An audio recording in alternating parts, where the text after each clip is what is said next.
السلام علیکم ورحمۃ اللہ وبرکاتہ۔ معزز ناظرین و سامعین، امید ہے آپ خیریت اور عافیت کے ساتھ ہوں گے۔ بہت دنوں کے بعد آپ حضرات سے مخاطب ہو رہا ہوں۔ اللہ سبحانہ و تعالی ہم سب کا حامی و ناصر ہو۔ آپ حضرات جانتے ہیں کہ کچھ ہی ماہ کے بعد حج سیزن آنے والا ہے۔ مملکت سعودیہ عربیہ کے اندر بہت سارے پہلوؤں پر غور و خوض کیا گیا۔ من جملہ ان تمام کے ایک پریشانی کا پہلو یہ سامنے آیا، جو پریشانی نہ تو مملکت سعودیہ کی جانب سے ہے، نہ وزارت خارجہ کی طرف سے ہے، نہ وزارت داخلہ کی طرف سے ہے، بلکہ بعض پریشانیاں ہم لوگ خود اپنے لیے پیدا کر دیتے ہیں۔ معاملہ یوں ہوا کہ بہت سارے ممالک جن کے رہنے والوں کے لیے سعودی عرب نے بہت ساری آسانیاں ویزے کے تعلق سے کر رکھی تھیں، لیکن ہم لوگ ایسے ہیں کہ جب کوئی ہمیں لفٹ دے دیتا ہے، ہمارے لیے آسانیاں پیدا کرتا ہے، تو ہم اپنے لیے خود ہی مشکلات پیدا کر دیتے ہیں۔ ہماری مثال ایسے ہے کہ آ بیل مجھے مار۔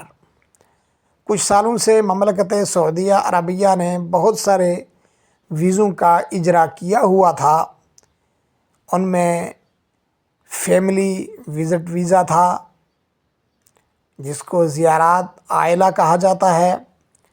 اسی طریقے سے بزنس کا ویزا تھا، اور بہت ساری اقسام کے ویزے تھے کہ آپ سعودی عرب میں کہیں بھی آ کر اپنا کاروبار کر سکتے تھے، اپنے عزیز و اقارب سے ملاقات کر سکتے تھے بہت کم رقم کے اندر۔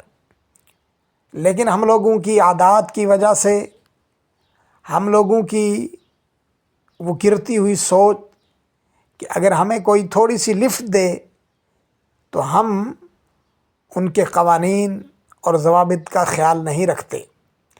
چنانچہ لوگ آئے، اور آنے کے بعد لوگوں نے ان ویزوں کا جو مس یوز کیا، وہ تو ایک الگ کہانی ہے، ایک الگ داستان ہے۔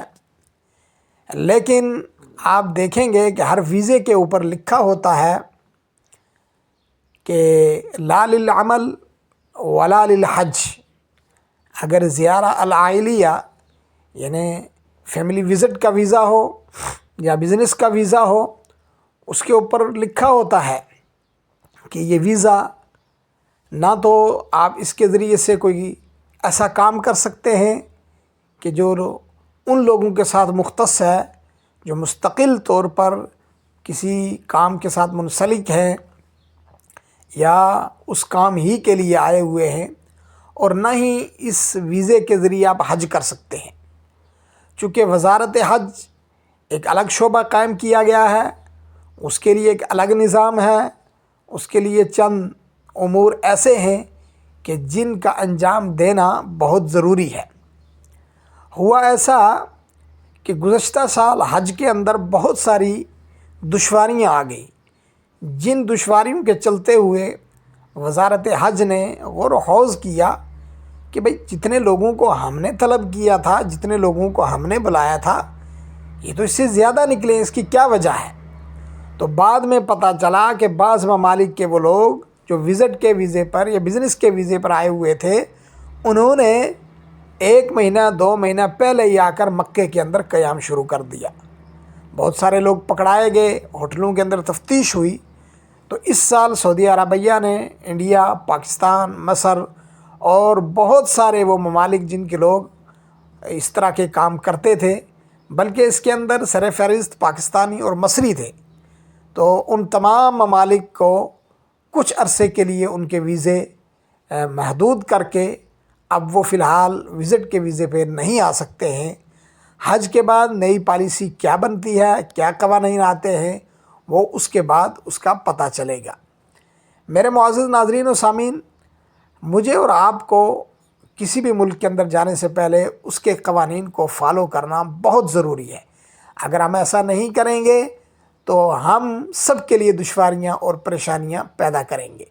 اس پیغام کو آپ نے دیگر دوست و احباب تک پہنچانا ہے تاکہ آپ کی وجہ سے کوئی عمل کر کے کسی بھی ملک کے قوانین کو توڑنے کی کوشش نہ کرے۔